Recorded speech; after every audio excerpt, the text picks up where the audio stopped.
내가 여호와의 인자하심을 영원히 노래하며 주의 성실하심을 내 입으로 대대히 알게 하리이다.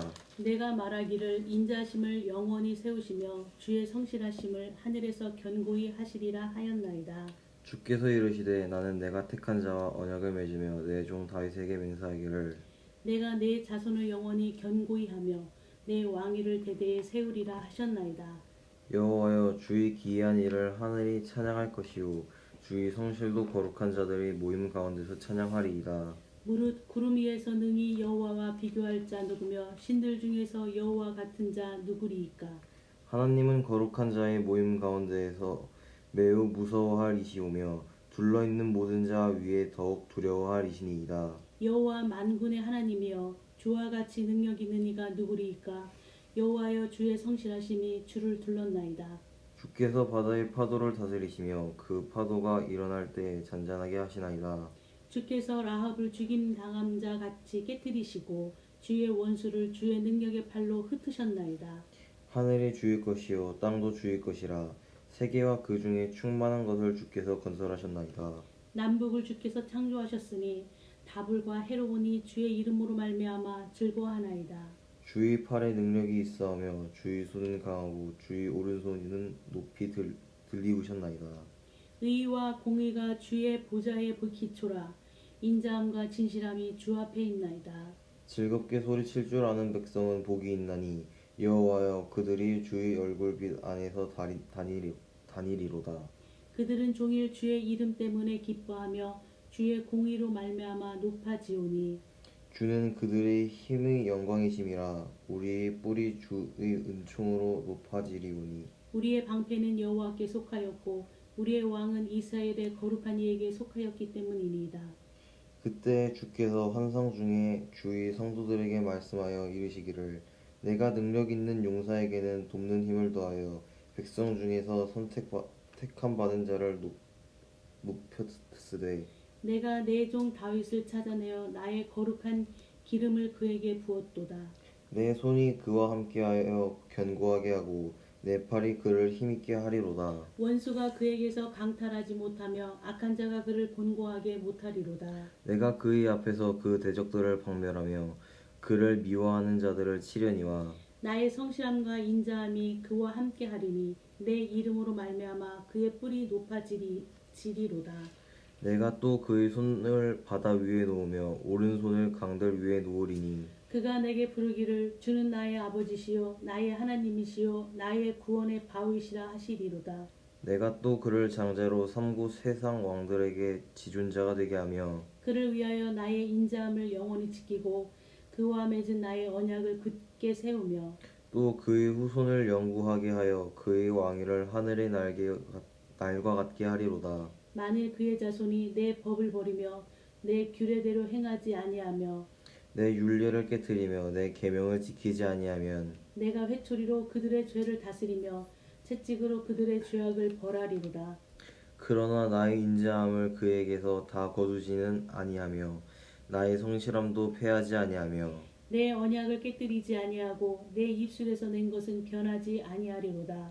내가 나의 거룩함으로 한 번 맹세하였은즉 다윗에게 거짓말을 하지 아니할 것이라. 그의 후손이 장구하고 그의 왕위는 해같이 내 앞에 항상 있으며 또 궁창이 확실한 증인인 달같이 영원히 견고하게 되리라 하셨도다.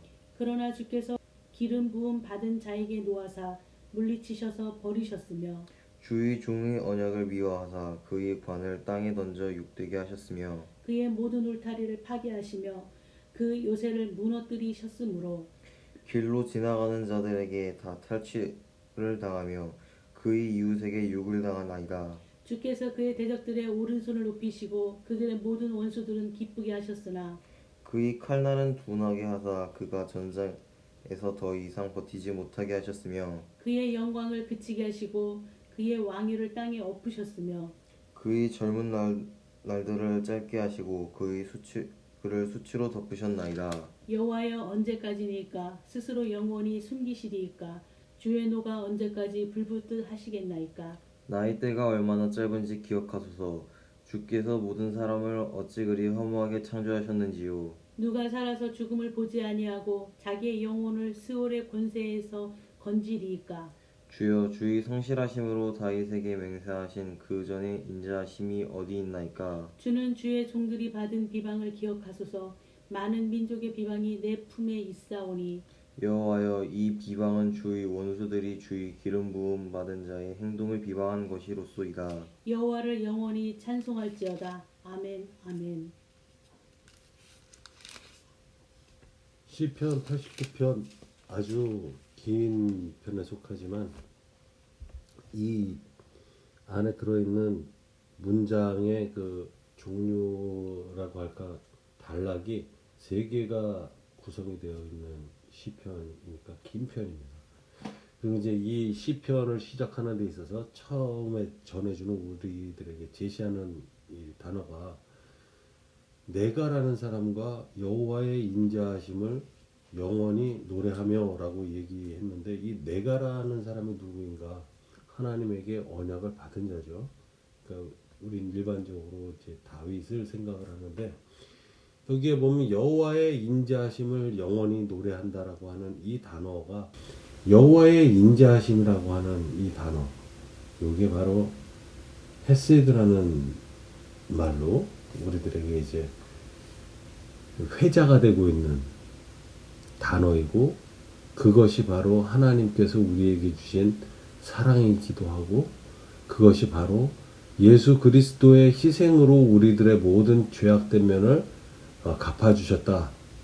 그렇기 때문에 우리들은 이제 죄인의 신분에 머무르지 아니하고 하나님을 믿는데 그 하나님을 믿는 행위가 이제 우리가 잘못했을 때 우리의 목숨을 대신한 그 제사, 구약의 피 흘리는 제사를 대신하여서 예수께서 한 번에 그 모든 인류의 죄악을 앞으로도 지을 죄악을 그 이전까지 지어왔던 죄악을 단숨에 없애버리신 십자가에 달리셔서 돌아가실 때에 성전 휘장이 찢어지는 것으로 이제 더 이상 이 성전을 휘장으로 덮고 있는 것은 휘장 뒤에서 하나님의 그 임재하심이 있으면서 죄 있는 자들의 죄의 값으로 바쳐진 제물들을 취해가는데 그 취해가는 것이 대부분 피입니다. 소라든지 이제 양이라든지 염소라든지 비둘기라든지 이러한 속전의 의미로 우리 인간들의 잘못을 대신해서 처벌받는 그리고 그 하나님의 법은 엄격해서 하나님에 대한 죄, 잘못은 바로 죽음만이 그 죄를 해결할 수 있는 방법이었었더라는 것이죠. 근데 그 방법을 예수 그리스도라고 하는 분, 하나님이셨지만 사람으로 오셨던 그 존재를 통해서 우리들에게 이제 다시 되풀이되는 그러한 제사를 폐해 주신 분으로 그리고 그분을 믿어 마음에 받아들임으로써 우리는 하나님이라는 존재께서 우리를 바라볼 때 그 아들이 그의 몸 안에 있는가를 보고 그가 나에게 사함을 받을 자인지 아닌지 그 자의 기도를 내가 들을 자인지 아닌지를 구별하신다라고 하는 말씀이 바로 오늘 읽었던 이 시편을 포함해서 많은 이야기가 들어있는 이 성경 안에 들어있는 이야기들이죠. 그런데 이 89편에서는 단순히 그 하나님의 이 헤세드만을 이야기를 하기 위함이 아니었었다고 보여지는 것이 바로 사람들이 가지고 있는 조바심이라고 하는 부분이 있는 겁니다. 첫째, 하나님께서는 이렇게 너희들의 어떠한 행동에 의하여서 너희의 죄를 사해주고 또 너희의 행동이 잘못됨으로 해서 벌을 주겠다라고 하는 차원을 넘어서서 너희들이 무엇을 하든 하지 않던 너희의 존재의 어떤 행위의 여부에 상관없이 하나님 스스로가 너희들에게 느끼고 있는 연민과 사랑을 헤세드라고 하는 이 자비하심과 인자하심으로 그리고도 그 인자하심이 시시각각으로 변하시는 모습이 아닌 영원한 그러한 형태로서 약속이 되어진 그 일들에 대해서 사람은 끊임없이 의심을 한다라는 것을 보여주고 있는 시편이라고 보실 수 있습니다.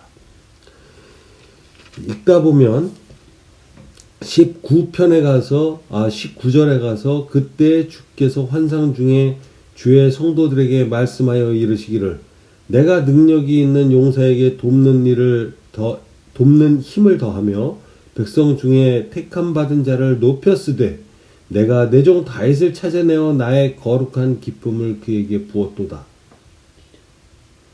그러면은 이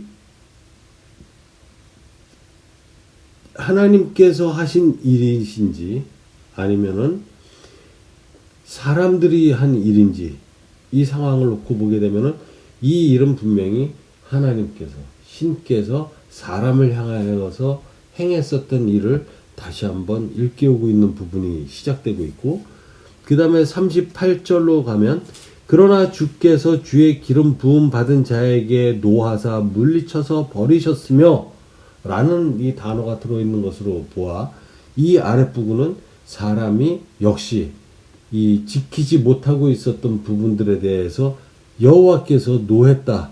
이러한 부분이 있어서 물리쳐 버렸다. 이러한 부분이 있게 되면 이제 우리들이 생각할 수 있는 것은 잘못하면 버림받게 되는구나. 하나님의 인자하심이 영원 무궁한 것이 아니구나라는 착각을 가져올 수 있는 부분이라고도 보입니다. 그리고 49절로 넘어가게 되면 주여 주의 성실하심으로 다윗에게 맹세하신 그 전에 인자하심이 어디 있나이까. 이게 사무엘 하 7장 15절에 있는 이야기라고 써 있고 이러한 사건을 이야기를 하면서 이 시편 89편이 미처 끝나기도 전인 52절에 가서 또 다시 단락이 바뀌면서 여호와를 영원히 찬송할지어다 아멘 아멘 이러면서 이제 이 89편을 마무리를 짓게 되는데 이 이야기는 하나님께서 우리에게 인자하시게 영원한 약속을 해주셨습니다라는 다윗의 고백으로 시작했던 시편이 하나님께서 이러하게 우리 인간에게 다윗에게 기름 부어주지 않으셨습니까? 라는 상황을 환기시키고 그렇게 했음에도 불구하고 여호와께서는 그 기름 부음을 받은 다윗의 잘못된 행실을 통해서 노하시고 그리고 노하심으로 해서 우리들에게 가혹한 벌을 내리셨습니다. 라는 부분들을 또 설명을 하고 있으면서 마지막에 가서는 여호와를 영원히 찬송을 할지어다 아멘 아멘 하고 이렇게 이야기를 하는 부분 특히 아멘이라는 것을 반복하였다라는 것은 우리가 이 앞에서 이야기한 여호와를 영원히 찬송한다라는 부분에 대한 것이 내가 지키고도 또다시 지키겠다라는 아주 강한 그 의사를 나타내는 모습으로 볼 수가 있는데 이 시편 한 어떤 구절을 들어가서 찾아보게 되면은 그 깊이와 하나님의 뜻을 어디에 두어야 하는지 그리고 지금 이 시편 89편이 살아있는 시대적인 상황과 지금 현재 우리가 살고 있는 이 상황이 어떤 관계가 있는가를 놓고 보면 똑같은 부분이 있겠는가 하는 부분이 첫 번째 우리가 가져야 하는 질문이 될 수 있는 겁니다. 그 질문이 나오지 않으면 하나님을 막연하게 믿는 우리가 미련한 존재가 될 수 있고 하나님의 헤세드라고 하는 이 부분 하나님의 신실하시고 우리들을 사랑하시고 그리고 우리들을 위해서 긍휼을 베푸시는 그 일, 그 행위를 우리가 이해하고 깨닫기 위해서는 이 질문이 따라가야 되는 겁니다. 왜냐하면 이 시편 89편은 막연하게 시작된 부분인 것 같지만 실질적으로는 하나님께서 그렇게 신실하게 해주신 약속이 있었음에도 불구하고 그 하나님께서 주신 약속 그리고 우리가 알고 있는 성경 책을 통해서 보았던 이 신약 시대를 통해서 우리들에게 흘러 들어오신 예수님의 존재 그리고 그것을 통해서 믿게 된 기독교라고 하는 종교 형태에 속해 있는 우리의 신분인 크리스찬이라는 이 우리의 신분에 걸맞는 입장에서 하나님을 올바로 이해하기 위해서는 우리가 지금 구원이라고 하는 이 확실한 헤세드, 하나님께서 주신 약속, 이것이 우리에게서 지켜지지 않는다면 우리의 믿음의 행위는 아무런 가치가 없고 아무런 효용 가치가 우리들에겐 있지 않은 겁니다. 그렇다면 그 이야기는 바로 하나님은 우리에게 있으나 없으나 마찬가지인 존재가 된다는 이야기가 될 수도 있는 거죠. 그리고 반대로 이 상황들과 상관없이 무조건 믿는다라고 우리가 생각을 하고 있었다라고 하면 우리들이 생각하고 있는 믿음은 거짓된 믿음이 될 수도 있지 않을까. 그 이유는 무엇이냐면 말 같지도 않은 앞쪽의 상황과 또 그 헤세드라고 이야기를 한 내용들과 상관없이 사람의 실수를 통해서 돌아서 버리신 하나님이 되어버리시기 때문에 그 돌아버리신 하나님과 하나님을 향한 사랑을 보이시는 하나님이 어떻게 동일할 수 있겠는가를 우리는 의심을 해보지 않으면 사람이 하나님을 넘어서는 넓은 이해력을 갖고 있다라는 교만함이 되지 않을까라는 생각을 해봅니다. 그러면 그것을 해결하는 방법은 의심을 가져보고 그 의심되는 부분이 무엇인지를 우리는 해결해야 되는 것인데 지금 우리가 할 수 있는 것은 89편이 존재하고 있었던 그 시대를 살아가고 있는 우리 크리스찬이 아니라 그 시대에 바로 이렇게 복잡한 하나님과 사람의 관계를 설명했었던 다윗이라는 이 믿음의 선배 그리고 믿음의 아주 합한 자 하나님께서 마음에 들어 하시는 자의 믿음의 형태가 어떠했는지를 우리는 엿볼 수 있는 겁니다. 하나님의 헤세드를 인정하면서 하나님에게 또한 잘못했을 때 우리가 죄를 받고 벌을 받는 것에 대해서 절대로 하나님에게 원망을 돌리지 않는 모습. 그렇지만 우리는 그것을 똑같이 실행할 수 있겠는가? 보이지 않는 동일한 상황이었다면 쉽진 않았을 것 같다라는 생각을 해보지만 지금은 엄연하게 다른 것이 무엇이냐면 하나님께서 그렇게 음성으로 나타나시고 기도하실 때 그의 꿈자리에 나타나시고 이런 식으로 우리와 접하시는 것이 아니라 예수 그리스도를 보내주셨고 그리고 그 예수 그리스도를 통한 십자가의 사건을 통해서 우리들에게 약속하신 그 일들은 너희들 스스로가 믿어서 시인하면 예수 그리스도를 너희 안에 들어가서 살게 하겠다 하셨고 그 살겠다 하신 하나님의 이 아들 그리고 성자 예수 그리스도라고 표현되는 이 존재가 가지고 있는 구원의 역사가 우리들의 개개인에게 심어지게 되는 것이죠.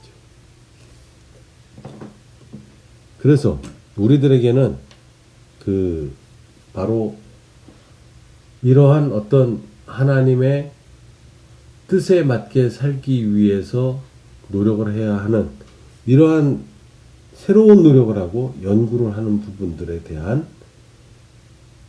결과로서 예수 그리스도가 오고 나신 이후의 상황은 이 89장이 진행되고 있었던 상황보다도 더 쉽고 더 편안하게 하나님을 믿을 수 있는 길이 우리들에게 이미 제시되어져 있다 라고 하는 것을 우리들은 알 수가 있게 되는 것이고 그 사건을 통해서 우리는 하나님에 대한 의심이 시간적인 문제였었구나.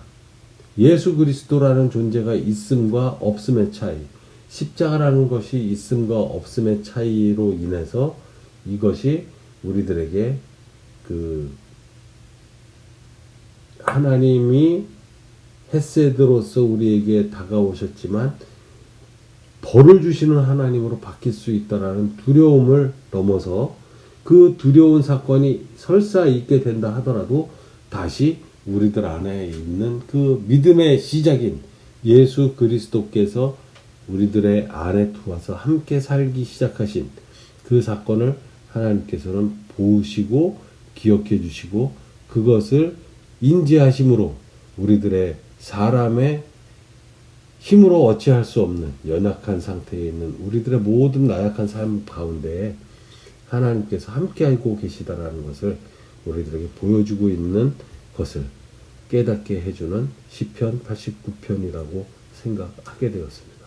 그래서 오늘 이 89편을 통해서 한마디로 정리를 해보자면 사람들이 가질 수 있는 혼동스러움과 그리고 충성스러움 그리고 때로는 배신을 하고 있는 배신자의 모습 그 많은 모습들을 우리들은 한 몸에 가지고 있지만 충성할 때 은혜를 베푸시고 배신했을 때 죽여버리시는 하나님이 아니시고 우리가 배신을 해서 바로 변절자의 모습으로 돌아가 있는 그 모습을 헤세드 사랑의 긍휼의 모습의 하나님의 상태에서 우리를 회복시켜서 그 회복된 사랑으로 우리들을 바라보시고 우리들에게 앞길과 살아갈 방법과 살아가는 길을 그때그때 제시하고 계신 하나님이시라는 것을 알게 해주는 그 이야기를 바로 89편이 53절에 이르는 긴 분량을 통해서 우리들에게 알려주고 있는 것입니다. 그러면 한 절 한 절 모든 절이 의미가 없는 것이 아니지만 그 많은 것들 또한 일목요연하게 한 번에 꿰어지는 모습으로 되어 있지 않은 듯한 저 모습이 바로 우리들에게 말할 수 없는 다양한 인생의 굴곡 가운데에도 함께하고 계시는 하나님이라는 것을 나타내고 있고 또한 그러한 일들이 있을 때 우리들이 그 어떠한 곳에 있든지 너희들이 평안할 수 있다라고 하는 그러한 말씀이 우리들에게 이루어지게끔 하기 위하신 그리고 그것을 깨닫게 해주시기 위한 말씀이었다라는 것을 알게 됩니다. 그래서 우리들은 이 시편 89편을 통해서 변하지 않는 하나님의 긍휼하심, 은혜로우심, 헤세드를 믿고 그것이 단순히 오늘 한순간에 거치는 것이 아니라 영원히 함께 되고 있고 영원히 지속되고 있고 이전에도 그랬듯이 지금도 그렇고 앞으로도 그렇다라고 하는 약속을 다시 한번 확인하는 기회를 보게 되는 그런 시편입니다. 이런 말씀을 주신 하나님께 감사드리며 우리들은 자기의 삶을 각각의 위치에 맞게 학생으로서 주부로서 또 가장으로서 살아가는 그 자리에 어려움이 없는 일은 없습니다. 늘 어렵고 늘 힘들고 그리고 늘 새롭고 좋고 편안한 것을 찾게 되고 추구하게 되는 우리들이지만 그럼에도 불구하고 나의 모습이 변화되어 가고 있는 것이 결코 나쁘게만 변화되지는 않을 것이다. 좋게 발전되기 위한 모든 방법들일 것이다 라는 것을 우리는 갖고 하나님을 잊지 않고 살아가는 마음 자세를 지키는 것만으로도 우리는 바로 이 하나님의 긍휼하심을 입고 살아갈 수 있다라는 안도함과 자신감으로 이 세상을 능히 이겨내시기를 축원합니다.